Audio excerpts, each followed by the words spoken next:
नमस्कार, जोहार, मैं अर्चना और आप सनातन न्यूज़ देखना शुरू कर चुके हैं। आप मेरे पीछे ये भीड़ देख रहे हैं, ये एनएचएम कर्मचारी है।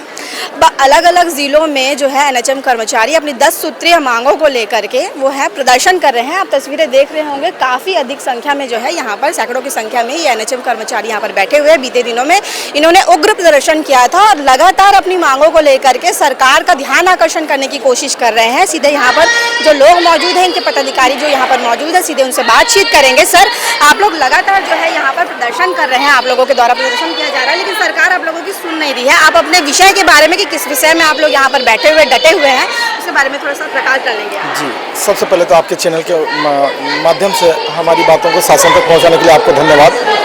विगत 18 अगस्त 2025 से हम लोग अपनी जायज़ 10 मांगों के परिप्रेक्ष्य में जो है आज पर्यंत तक लगातार कंटिन्यू निरंतर आंदोलन कर रहे हैं, लेकिन शासन प्रशासन के द्वारा हम लोग समन्वय करवाने के लिए, मध्यस्थता करवाने के लिए आज कोशिश कर रहे हैं, प्रयास कर रहे हैं, लेकिन आज पर्यंत तक शासन प्रशासन के द्वारा कोई भी पहल नहीं की जा रही है। इसलिए ये आंदोलन जो है निरंतर अग्रसित होते जा रहा है और उग्र आंदोलन की रूप ले लिया है। अभी आप लोग भी स्वास्थ्य कर्मचारी आप लोग भी है, पीछे मितानिन लोग भी बैठे हैं, वो लोग भी कहीं ना कहीं आप लोगों से ही जुड़े हुए हैं। सारे स्वास्थ्य कर्मचारी जो लोग हैं वो लोग प्रदर्शन में बैठ गए हैं। जमीनी स्थिति कैसी होगी, आप लोग क्या सूचना मिलती, कोई सूचना मिलती है कि लोग जो वहाँ पर है कैसे परेशानी में क्या कुछ जूझ रहे हैं? मैं आपके चैनल के माध्यम से पुनः अवगत कराना चाह रहा हूँ कि मितानिन दीदी, मितानिन बहन एक मोहल्ले की, एक आरा पारा की डॉक्टर होती है, विशेषज्ञ होती है। जब भी आम जनता को कुछ भी होता है तो सीधा सीधा मितानिन से संपर्क करते हैं और मितानिन ही लाइनअप कर रही है। आज पूरे प्रदेश की 72,000 मितानिन पूरे मैदान में उतर चुकी है अपनी जायज़ 3 मांगों के लिए। वैसे ही राष्ट्रीय स्वास्थ्य मिशन के कार्यरत कर्मचारी पूरे प्रदेश में 16,000 की संख्या में हम लोग उतर गए हैं। जब तक हमारी जायज़ मांग पूरी नहीं होगी हम लोग नहीं हटेंगे। रहा स्वास्थ्य मंत्री जो भ्रामक जानकारी आम जनता में जो फैला रहे हैं कि एनएचएम के कर्मचारी जो है मात्र 20% है, मैं आपको अवगत कराना चाह रहा हूँ साहब कि स्वास्थ्य विभाग में एनएचएम के कर्मचारी 1/3 कर्मचारी है, जो 1/3 कर्मचारी पूरी तरह आंदोलन में जाने की वजह से स्वास्थ्य सेवाएं पूरी तरह चरमरा गई है। और आप जो है भ्रामक जानकारियाँ जो है आम जनता में फैला रहे हैं वो सरासर गलत है, सरासर झूठ है। और एक बात आप ही के चैनल के माध्यम से बोलना चाह रहा हूँ स्वास्थ्य मंत्री श्याम बिहारी जायसवाल जी को, जो हमारी प्रमुख 5 मांगे जो है आपने ये कि पूरी कर दिए, उसमें कोई सच्चाई नहीं है और कोई स्पष्टता नहीं है। उसमें केवल और केवल एक मांग सच्चाई सामने नजर आ रही है, वो है 30 दिन का संवैधानिक अवकाश केवल, और बाकी मांगे यथावत 9 मांगे हमारी जैसी की वैसी है। और केवल गुमराह किया जाता है आम जनता को कि मैं एनएचएम कर्मचारियों की 5 मांगे पूरी कर दी है, 5 मांगे पूरी कर जा रही है। ये भ्रामक जानकारी देना बंद करिए महोदय जी। 5 मांगों की बात जो है पूरी होने की कही जा रही है, कोई सूचना नहीं मिल पाई है ना? आज पर्यंत तक कोई सूचना नहीं मिल पाई है। और कल हमारा आंदोलन, चूँकि हमारे जो प्रदेश के जितने भी पदाधिकारीगण हैं उनको एक अल्टीमेटम मिला था कि 24 घंटे के अंदर आप ज्वाइन करें, अन्यथा आपकी सेवा समाप्त कर दी जाएगी। तो हमने उनका घोर विरोध करते हुए, यह दमनकारी नीति का घोर विरोध करते हुए उनके आदेश को फाड़े हैं और जला दिए हैं। और आगे हमारा आंदोलन जो है निरंतर रहेगा। ये जो है एक बात सर ने कही कि जो आप लोगों को ये कहा गया कि आप लोग वापस आइए काम पे, नहीं तो आप लोगों को जो है हटा दिया जाएगा। और एक बात ये भी है कि सांसद रायपुर में जो सांसद है बृजमोहन अग्रवाल जी, वो भी शायद कहीं ना कहीं आप लोग उनसे मिलने गए थे, तो आप लोगों का समर्थन कर रहे हैं। इस सारे विषय के बारे में थोड़ा सा बताइए। हाँ, उनका पूरा समर्थन है हमारे साथ। उन्होंने जो केंद्रीय स्वास्थ्य मंत्री है उनसे भी चर्चा की है हमारे लिए, है ना, तो उनका सपोर्ट है हमारे लिए। लेकिन सपोर्ट करने से ही नहीं होता है, आदेश चाहिए हमको। अगर लिखित में आदेश दे देते हैं तो हम अभी क्या तत्काल हम अपना जो हड़ताल है उसको हम ख़त्म करेंगे और वापस अपने कार्य को चल जाएंगे। अभी ये आप लोगों को नो वर्क नो पेमेंट वाली जो बात सामने आ रही है उसको कैसे देखते हैं? देखिए, वो नो वर्क नो पेमेंट वाली जो बात है वो आज की बात नहीं है, हमेशा से बात रही है। हम लोगों को 18 CL दिया जाता था, 3 वो दिया जाता था, ऐच्छिक अवकाश दिया जाता था। तो बताइए, इतना इंसान है, कभी भी बीमारी होती है, कुछ भी होती है, तो क्या 18 सीएल से काम चलेगा क्या? तो पिछले बार जब हमने स्ट्राइक किया था तो हमको 30 सीएल दिया गया है, तो 30 सीएल में भी काम नहीं बनता क्योंकि हमको चिकित्सा अवकाश मिलता नहीं है। तो हमको जब भी कुछ विपत्ति आती है तो हम नो वर्क नो पेमेंट पे ही पहले तो महिलाएं जब डिलीवरी होती थी, मैटरनिटी लीव जब जाती थी तो भी वो नो वर्क नो पेमेंट में ही जाया करती थी। तो ये कोई नई बात नहीं है, पुरानी बात है।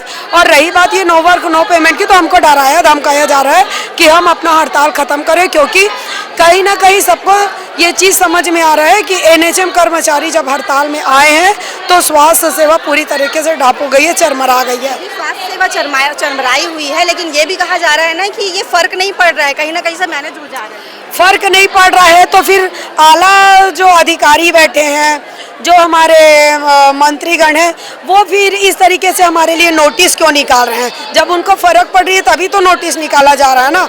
अगर फ़र्क नहीं पड़ता तो जैसे इतने दिन तक चला है वैसे चलते रहता हमारा हड़ताल। इससे ये पूरा साबित हो रहा है कि स्वास्थ्य सेवा ठप है, ना तो टीकाकरण हो रहा है, ना तो एनसी पंजीयन हो रहा है, क्योंकि एनसी पंजीयन करने वाली एनएम हमारे साथ हड़ताल में बैठी है। टीकाकरण करने वाले जो हमारे आम में बैठने वाले, जो आरोग्य मंदिर में बैठने वाले सीएचओ हैं, वो हमारे साथ बैठे हुए हैं। तो सारी सेवाएं ठप है पूरी तरीके से। तो आप देख सकते हैं स्वास्थ्य सेवाएं जो है ठप है, लेकिन कहीं ना कहीं यहाँ पर आप तस्वीरें देख रहे होंगे, ये रायपुर के सारे लोग जो है यहाँ पर बैठे हुए हैं, और भी लोग हैं, सीधे हम बात करेंगे। एक बात जो है सर जो है यहाँ पे अभिभाषण के द्वारा कह रहे थे वो कि जो स्वास्थ्य सेवा है वो एक ट्रेनिंग के बाद ही दी जाती है, और कहीं ना कहीं लोग जो है ट्रेनिंग के बाद ही इस काम को कर पाते हैं, लंबे समय ट्रेनिंग की ज़रूरत पड़ती है। तो आप कैसे देखते हैं, क्योंकि सरकार के द्वारा ये कहा जा रहा है कि आप लोगों को नो वर्क नो पेमेंट में रखा जाएगा, और आप लोगों को कहीं ना कुछ धमकी दी जा रही है कि काम में वापस आ जाइए करके, उसको कैसे देखते हैं आप? देखिए, हमारा इसमें ये बोलना है कि हमने जो ये अनिश्चितकालीन हड़ताल किया है, ये हम अपने मर्जी से हम नहीं कर रहे हैं। हमने सरकार को 160 बार और उससे भी काफ़ी ज़्यादा ज्ञापन दिए, निवेदन किए कि हमारे 10 सूत्रीय मांग है, इन मांगों को मांग लीजिए। और ये जो मांग है जायज़ मांग है, और हमारे जो मूलभूत हमारी जो माता जो राज्य है मध्य प्रदेश, उनमें ये लागू किए गए मांग है जिनको कि हमने मांग रहे हैं। और ये इन मांगों को मानने के लिए भी आपने वादा भी किया था, और यही वो स्थल है जहाँ पर मैं बीजेपी के आज के जो प्रमुख जो हमारे मंत्रीगण हैं वो आए थे। उन्होंने हमारे बीच में आकर के अपने वादे दिए थे, और उन वादों को ही हम मांगों के रूप में मांग रहे हैं। और इस बीच इन मांगों को मांगना ये हमारा मौलिक अधिकार भी है, और मौलिक अधिकार को हमने विगत 2 वर्षों में 160 ज्ञापनों के माध्यम से हमने निवेदन करते हुए मांगा, लेकिन किसी भी प्रकार से उनकी तरफ से कोई भी उत्तर नहीं मिला। और जब उत्तर नहीं मिलता है तो मजबूर होकर के ये आंदोलन का रुख अपनाना पड़ता है, और हमने ये आंदोलन का रुख अपनाया है, और ये हम अपने जायज मांगों को लेकर के शांतिप्रिय ढंग से हम वो आंदोलन को करते जा रहे हैं। इस बीच में सरकार के द्वारा हमारे इस आंदोलन को दमनकारी रीति से कुचलने का प्रयास करते हुए जो इस प्रकार का उन्होंने निर्णय लिया है कि हम ये सोच रहे हैं कि हम इन नोटिस को देख करके डर जाएंगे, हम अपनी मांगों को पीछे हट लेंगे, तो ये दमनकारी नीति हम नहीं सहेंगे। विगत कई वर्षों से हम देखते आ रहे हैं। अब जो एनएचएम कर्मचारी हैं, जिनको कि इन्हीं सरकार ने हमारे इनके जो मुख्य लीडर रहे आदरणीय हमारे जो प्रधानमंत्री हैं नरेंद्र मोदी साहब ने, यही कोरोना वॉरियर के रूप में उन्होंने हमको सम्मानित किया, फूल की वर्षा हमारे बीच में हमारे ऊपर में की, हमारे लिए ताली बजाए गए पूरे राज्य भर में, राष्ट्र भर में। लेकिन देखिए, आज भी उन कोरोना वॉरियर के रूप में, कोरोना योद्धा के रूप में जिनको कि बोला गया, आज उनके लिए कुछ भी नहीं है। आज वो भीख मांगने के लिए, कहीं आप चैनल के माध्यम से देख रहे होंगे कि भीख मांग रहे हैं कोरोना वॉरियर के रूप में, जो अच्छी बात नहीं है। हम अपने लिए एक स्थायीकरण की बात करते हैं, जो हमारा हक है। हम भी उतना मेहनत कर रहे हैं जो कि एक नियमित कर्मचारी स्वास्थ्य का करता है। हम चाहते हैं कि उसके समान हमको वेतन मिल जाए। हम क्या बुरा चाहते हैं, हम अपने लिए देना चाहते हैं। हमारे आज कई साथी दिवंगत हो गए। अभी हमारे पिछले 1 महीने में 2 साथियों का निधन हो गया। अब उनके परिवार के सदस्य साथियों का क्या होगा? 37 साल, 38 साल, 40 साल में उनका निधन हो गया।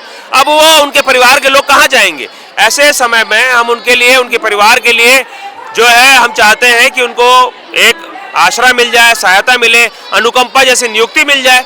तो इसमें हम क्या हमारी मंशा गलत है। हम तो सही मंशा को लेकर चल रहे हैं। इससे सरकार की छवि अच्छी बनेगी।